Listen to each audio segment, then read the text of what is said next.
Good morning. Ngasigi card ki message haipatang yengminarase ko. Kaino yumja kaisa numit akoina siznagadaba color asangba setpa yai ko dress ta haragana ado dum haidi asangba ngasagi chatpa matam se da pekhagumba chatpa matam da akoina asangba se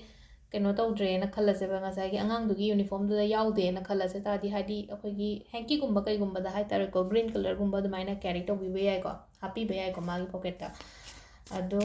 ahambada card ki message iminarase aduga afaba matam ga haipedi ngase ko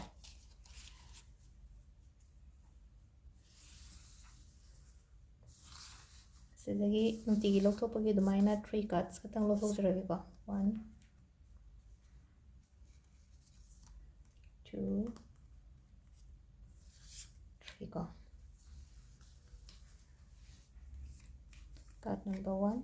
card number 2 and card number 3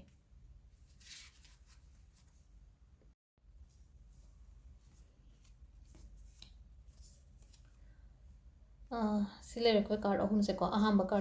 card se the tower card and like on the tower card se koina chathok ko da ko akoi ngasi se chathok matam se da lighting khoramaga dumaina chatpiyo ko hadi yum dagi thokko matam da hapetang leina koina gari gumba thawdo so gari daga dum koina laiba katlaga chatpa hapetang ishor ningjanga gumba dumaina gumba haitare ko adu admai chatpi ba haitare ko adu duma leire aduga ketang haidi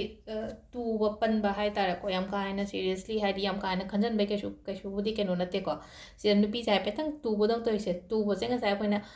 samna habeda koina keno tong matam da ketang ga tu gari thawboda thengba khotpa kaina dumaina su leina ko adu da sum tawdana bagi tamak da haine section na haidi tapna thawbiyo ba gari thawbo ko leraga su ko aduga amana mo kai hage kan sa kumra haidi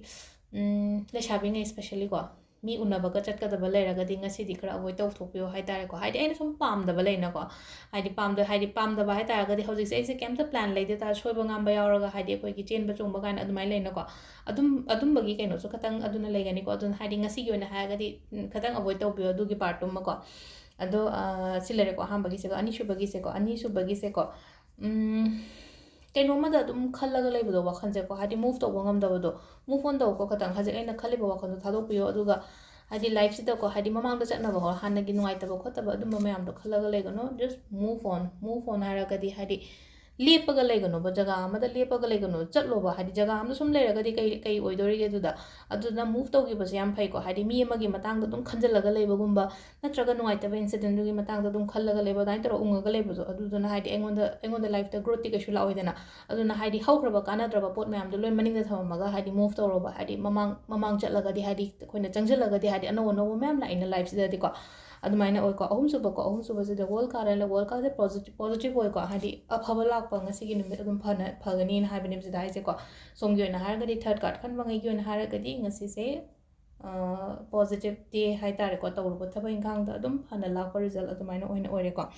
aduga timing se ayuki pung 5 ga minute kun mari dagina 9 ga minute kun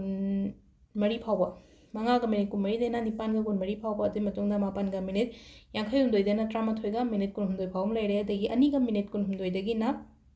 5 ga minute kun humdoi phawm leire ko adagi 3 ga minute yankhai humdoi dagina 13 ga minute kun humdoi phawm leire ko adagi nongalamdagi na pung 2 ga minute kun humdoi dagina 3 ga minute yankhai humdoi phawm leire ko sisina akhoi afaba timing ko ngasi gi oina hairagadi ko ado sida leire akhoi gi ngasi gi card ki message ko ma'am thank you